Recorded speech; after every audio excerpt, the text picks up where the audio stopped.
Woke up to sound he had not heard in 3 years. It was a low humming noise that seemed to come from everywhere at once. He sat up in his bed and looked around the small cabin. The wooden walls were glowing with strange blue symbols that moved like water. He reached for the pistol he kept under his pillow, but something told him that a gun would not help him tonight. He was 34 years old and had lived alone in the Montana camp since the end of the war. That war had taken everything from him. It had taken his left arm. It had taken his squad. It had taken his belief that life had any meaning at all. Now he spent his days chopping wood with one arm and his nights drinking whiskey until the nightmares stayed away. The symbols on his walls grew brighter. Cole swung his legs out of bed and stood up. He was wearing old sweatpants and nothing else. The scars on his chest and stomach caught the blue light. Each scar told a story he wished he could forget. The biggest one ran from his left shoulder down to where his arm used to be. That was the one that ended his career and had purpose. A circle of light appeared in the middle of his living room. It started small and then grew until it was taller than him. The air smelled like lightning and flowers, a strange combination that made his head feel light. He had seen portals like this during the war. The dragons used them to travel between worlds, but the war was over. The dragons had returned to their realm. Why would one come here now? You stepped through the portal. Cole stopped breathing for a moment. She was the most beautiful creature he had ever seen. She stood about 7 feet tall and had a humanoid shape, but she was clearly not human. Her skin was covered in small scales that shimmered between silver and blue like moonlight on water. 2 alien horns curved back from her temples, and her eyes were pure gold with vertical pupils. Had a long tail that swayed gently behind her, and her clawed hands were folded in front of her with great formality. Her armor made of something that looked like crystal. It hugged her body in a way that showed she was definitely female, and it glowed with the same blue light as the symbols on his walls. Her face was somehow both fierce and gentle. She had high cheekbones and full lips, and when she looked at him, he felt like she could see straight through to his soul. Cole realized he should probably say something. He opened his mouth, but no words came out. Dragon 1 spoke first. Her voice was like music, deep and resonant with harmonies that no human throat could produce. She said that she greeted him with honor and respect. She said her name was of the Silver Dawn clan. She said she had been sent by the Dragon Council to perform a sacred ceremony. Cole finally found his voice. He asked her what kind of ceremony required breaking into his cabin in the middle of the night. Cole's eyes showed a flicker of something that might have been amusement. She said she apologized for the hour, but the stars had to be in proper alignment. She said he had been chosen to receive 3 gifts from the Dracon Collective. This was an honor given to only the most exceptional warriors. Laughed, but there was no humor in it. He told her she had the wrong guy. He said he was no hero. He was just a broken soldier who could not even protect his own men. Her head unsteadied him. She said she had read his service record. She knew about the Battle of the Crimson Valley. She knew about the 17 enemy soldiers he had killed with his bare hands after his weapon failed. She knew about the civilians he had carried to safety while bleeding from 4 different wounds. She knew about the choice he had made in the final battle. His jaw tightened. He did not like to think about the final battle. That was where he had lost his arm. That was where he had lost Martinez, Cooper, Young, and Davis. That was where he had learned that being brave was not enough to save the people you loved. Told that she should give her gifts to someone who deserved them. He said there were plenty of soldiers who had done more than him. He said some of them were still alive and might actually want what she was offering. Stepped closer to him. Her scales caught the light and sparkled like stars. She said the council did not make mistakes. She said they had watched him during the war and after. She said they had seen his courage and his pain. She said she had personally requested this assignment. The last part surprised him. He asked her why she would do that. Expression changed for just a moment. Something flickered in her golden eyes that looked almost like nervousness, but that was impossible. Dragons were known throughout the galaxy for their confidence and pride. They did not get nervous, especially not around humans. Said it was because she believed he was worthy. She said nothing more. Looked at her for a long moment. The portal behind her had closed, and now they were alone in his small cabin, a dragon guardian and a broken veteran. The situation was so strange that he almost wanted to laugh again. He asked her what these 3 gifts were. In her posture and began to speak in a formal tone. She said the first gift was restoration. She said the second gift was memory. She said the third gift was purpose. She said each gift would be offered in turn, and he could accept or refuse as he wished. Noticed that her clawed hands were trembling slightly. He had spent enough time around dragons during the war to know that they did not tremble. Their bodies were naturally steady because of their enhanced nervous systems. So why was it one shaking? Decided not to mention. Instead, he asked her if she wanted to sit down. He said they might as well be comfortable if they were going to do some kind of ancient ceremony. Looked at the old couch like she had never seen furniture before. She said that would be acceptable. Walked past her to clear some books off the couch. As he did, he caught her scent. She smelled like mountain air and something sweet that he could not identify. It made him feel calm in a way he had not felt in years. Told her to make herself at home. He said he would put on some coffee. He figured that Ian dragons probably appreciated caffeine. Watched him walk to the kitchen with his one arm. Her golden eyes followed every movement he made. She whispered something in her knave tongue that he could not understand. What she said was that he was even more remarkable than she had imagined. He sat down on the couch and waited for the ceremony to begin. Turned from the kitchen with 2 cups of coffee. He had to make 2 trips because he only had one arm. Watched him without offering to help. He appreciated that. Most people tried to help him with everything, and it made him feel weak. She seemed to understand that he needed to do things on his own. Handed her one of the cups and sat down in the chair across from the couch. The chair was old and worn, but it was his favorite spot in the cabin. From there he could see the front door, the back window, and anyone who might be sitting on his couch. Old hats from the war never really died. Looked at the coffee cup with curiosity. She sniffed it and then took a small sip. Her golden eyes widened slightly. She said it was bitter but interesting. She said dragons did not have anything like this in their realm. Told her to add some sugar if she wanted. He pointed to the small bowl on the side table. Added 3 spoonfuls of sugar and tried again. This time he smiled, and the sight of it did something strange to his chest. Her smile showed teeth that were sharper than human teeth, but somehow that made it more beautiful rather than frightening. Set down the cup and became formal again. She said it was time to offer the first gift. She said the gift was called restoration, and it would heal any physical damage his body had suffered. She looked at the empty space where his left arm used to be. Felt his stump tight. He had learned to live without his arm. It had taken months of anger and frustration, but he had adapted. Now she was offering to give it back like it was nothing. He asked her how it worked. Explained that dragon magic could rebuild flesh and bone from memory. His body still remembered what it was like to have 2 arms. She would simply help it remember more strongly until the arm grew back. The process would take only a few minutes, but it would be painful. He was quiet for a moment. He asked her why he deserved this. He said plenty of soldiers had lost limbs in the war. He asked why they were not being visited by Dragon Guardians. Expression softened. She said the council chose based on many factors. She said it was not just about what someone had lost, but about what they had given. She said Cole had given more than most. He asked her what she meant by that. Then she stood up and walked toward him. She moved with a grace that no human could match. Every step was perfectly balanced, and her tail swayed behind her like a dancer. She stopped in front of his chair and knelt down so that her golden eyes were level with his. Asked for his permission to touch his shoulder. She said she needed to make contact for the restoration to work. Cole nodded. Clawed hand was warm against his skin, warmer than he had expected. The moment she touched him, her eyes went wide and her pupils dilated. She gasped and pulled her hand back like she had been burned. Cole asked her what was wrong. Breathing hard, her scales had changed color slightly, showing hints of pink at the base of her neck. She said she had seen something. She said Dragonmatic sometimes created connections that showed memories. She said she had not meant to look, but the images had come anyway. Cole felt cold. He asked her what she had seen. Looked at him with an expression he could not read. She said she had seen the final battle. She had seen him running through any fire with his arm already gone. She had seen him grab something small and silver and shield it with his own body. She had seen him take 3 more shots to the back while he protected that small silver thing. His throat was tight. He knew exactly what memory she was talking about. Voice was barely a whisper. She said the small silver thing was a dragon hatchling. She said he had saved a child of her people. She said the child was her younger brother. The room was completely silent except for the crackling of the fire. Did not know what to say. He remembered that day with perfect clarity. He had been trying to reach his squad when he saw the little dragon lying in the roll. The hatchling had been crying, making sounds that were almost like a human baby. The enemy soldiers had been closing in, ready to kill anything that was not on their side. Cole had not even thought about it. He had just moved. Told that he did not know the hatchling had survived. He said things got blurry after that. He remembered falling. He remembered voices. He remembered waking up in a hospital with one arm and no squad. Eyes were wet. Dragons could cry, it turned out. She said her brother was alive and healthy. She said he talked about his human savior all the time. She said she had wanted to find Cole for 3 years, but she had been too afraid. Cole asked her why she had been afraid. Looked away. She said she did not know how to thank someone for something so big. She said in dragon culture, saying a child created a bond that lasted forever. She said she had felt the bond growing inside her, but she had not known what to do with it. Reached out with his one hand and touched her arm. Her scales were smooth and warm under his fingers. Told her that she did not need to thank him. He said he had just done what anyone would do. Her head, she said that was not true. She said most people would have kept running. She said most people would have saved themselves. She said he was different and that was why the council had chosen him. That was why she had chosen him. Took a deep breath and composed herself. She said they should continue with the ceremony. She placed her hand on his shoulder again, and this time she did not pull away. Pain started immediately. It felt like fire was spreading from his shoulder down through empty space. He gritted his teeth and tried not to scream. Kept her hand steady and whispered words in her native tongue. The fire became more intense, and then something began to form. Looked down and saw bone appearing where there had been nothing. Then muscle wrapped around the bone. Then skin covered the muscle. The whole process took maybe 5 minutes, but it felt like hours. When it was done, he had 2 arms again. Lifted his new hand and flexed the fingers. They moved perfectly. He touched his face, his chest, his other arm. Everything felt real. Everything felt right. Looked at and saw that she was smiling through her tears. Her scales were still showing pink at her neck and now on her cheek as well. Said thank you. It was the only thing he could think to say. That he was welcome. Then she quickly stood up and walked back to the couch. She announced that it was time for the second gift. Her voice was steady again, but her scales were still pink. Cole flexed his new fingers and wondered what else the night would bring. Fire in the hearth had burned low, and shadows danced across the walls of the kitchen. Cole kept looking at his new arm, turning it over and over like he could not believe it was real. The skin was smooth and unscarred, unlike the rest of his body. It looked like the arm of someone who had never known war. Sat on the couch with her hands folded in her lap. She had regained most of her composure, but Cole noticed that she kept glancing at him when she thought he was not looking. Her golden eyes would study him for a moment, and then she would quickly look away. He wondered what she was thinking. Cleared her throat and said it was time for the second gift. She said the gift was called memory, and it was perhaps the most powerful of the 3. Cole asked her what it did. Explained that dragon magic could reach into the mind and change how memories felt. She said she could take away the pain of his worst moments. She could make the nightmares stop. She could remove the faces of the people he had lost so that they no longer haunted him. Felt something cold settle in his stomach. He asked her if she meant she could make him forget. She said she could remove sick memories entirely if he wished, or she could simply soften them so they no longer caused suffering. She said many warriors chose the gift. She said it allowed them to move forward with their lives without being trapped in the past.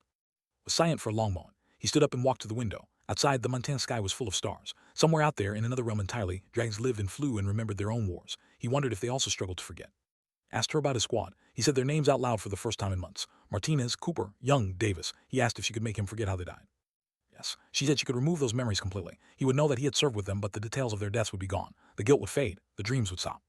Turned back to look at her. His new hand was clenched into a fist at his side. He asked her what would happen to them if he forgot. Lit her head, she asked what he meant. Walked back toward her but did not sit down. He said that Martinez had a wife and 2 kids. He said Cooper was going to be a teacher after the war. He said Young had just turned 19 and was scared every single day, but never let it show. He said Davis used to sing old country songs when things got bad because it kept everyone calm. Voice was rough now. He said they were dead because of choices he made. He said he was their sergeant and he led them into that valley and he did not bring them out. He said if he forgot how they died, it would be like saying their deaths did not matter. Bren changed. The formal mask slipped away and underneath was something raw and real. She said she understood. Shook his head. He said she could not understand. He said dragons lived for thousands of years. He said they probably lost count of all the people they cared about. But humans were different. Humans only had a few decades, and every person they lost left a hole that never healed. He said the pain was the only thing he had left of them. He said the guilt reminded him that they mattered. He said forgetting would be the real betrayal. Up, she was taller than him, and she had to look down to meet his eyes. Her golden gaze was soft now, without any of the formal distance from before. And he was wrong about dragons. She said they did not forget the people they lost. She said dragon culture believed that pain had purpose. She said they carried their grief like armor because it proved that love was real. Cole stared at her. He had not expected that. Continued. She said most humans who received the gift accepted it immediately. They wanted the easy path. They wanted to stop hurting. But he was refusing to take the easy path because he believed the hurt meant something. Said that was exactly why the council had chosen him. Felt something shift in his chest. For 3 years he had believed that his inability to move on was weakness. Everyone told him he needed to let go. Everyone told him he needed to heal. But here was a dragon guardian, a being hundreds of years old, telling him that holding on was strength. Asked her if she thought he was making the right choice.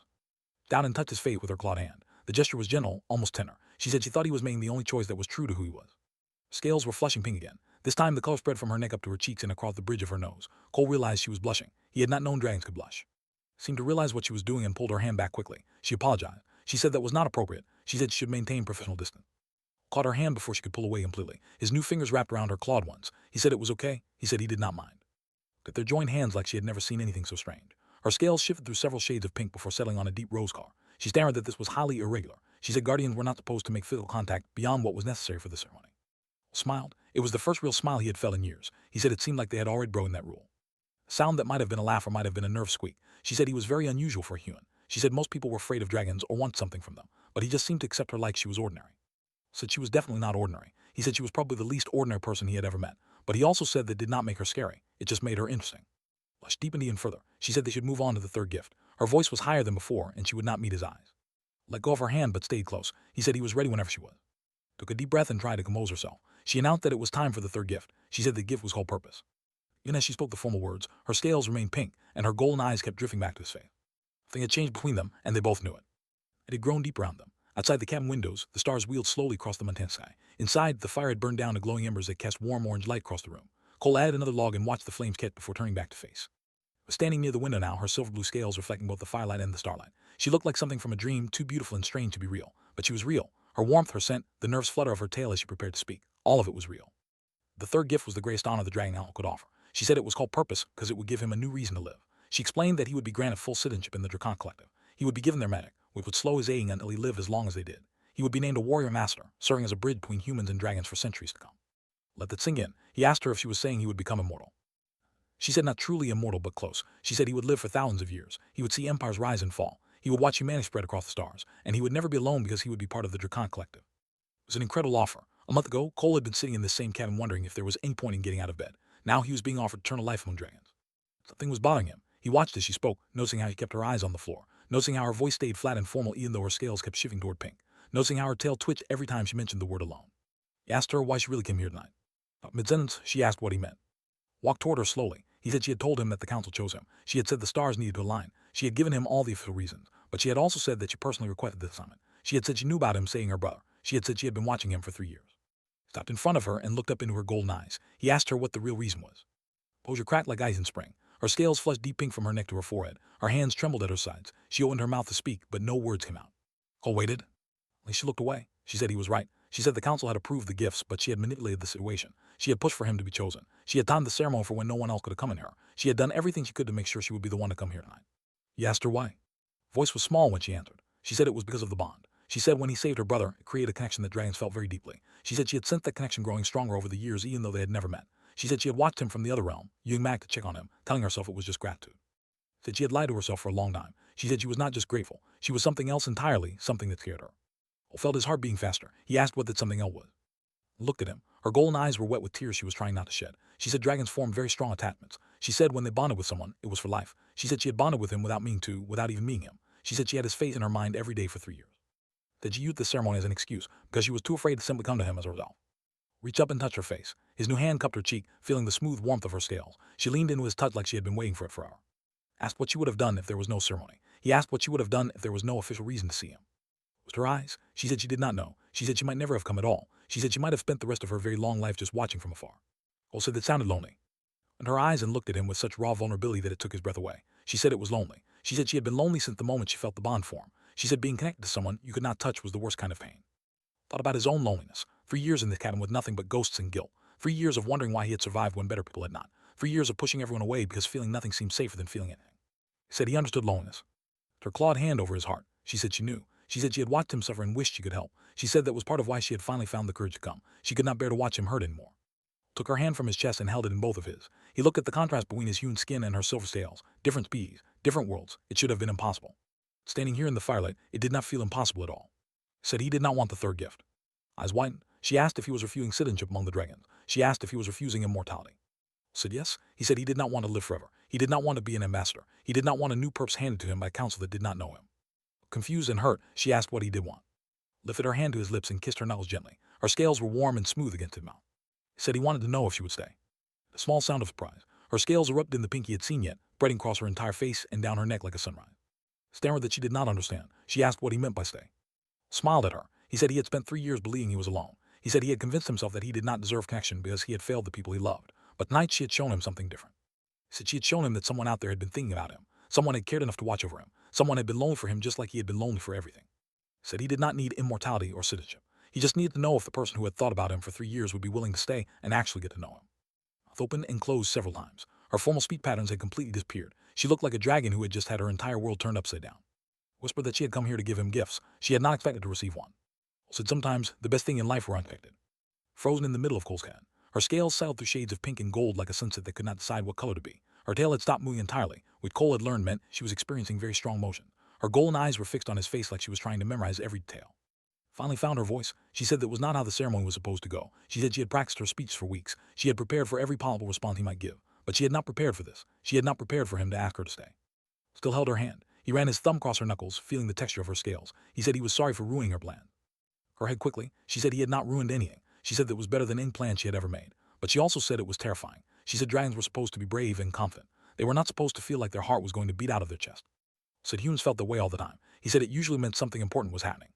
Let out a shaky breath. She said the council would not approve of this. She said guardians were supposed to remain detached. They were supposed to deliver the gifts and return home. They were not supposed to fall in love with the warriors they honored. Felt his heart skip at her words. He asked her if that was what was happening. He asked if she was falling in love with him. Blushed deep into color he had not known scales could turn. She covered her face with her free hand and made a sound of embarrassment. She said she had not meant to say that out loud. She said dragons were usually more careful with their words. Gently pulled her hand away from her face. He said he was glad she said it. He said he needed to hear it because he was not sure this night was real. Looked at him with eyes that held centuries of wisdom and the vulnerability of a young heart. She asked if he thought she was being foolish. She asked if he thought a dragon falling for a human she had never actually met was ridiculous. Thought about it honestly. 3 hours ago, a dragon had appeared in his living room. Since then, she had given him his arm back, shared her deep secrets, and admitted to feelings that spanned 3 years in 2 different realms. By any normal measure, that was completely insane.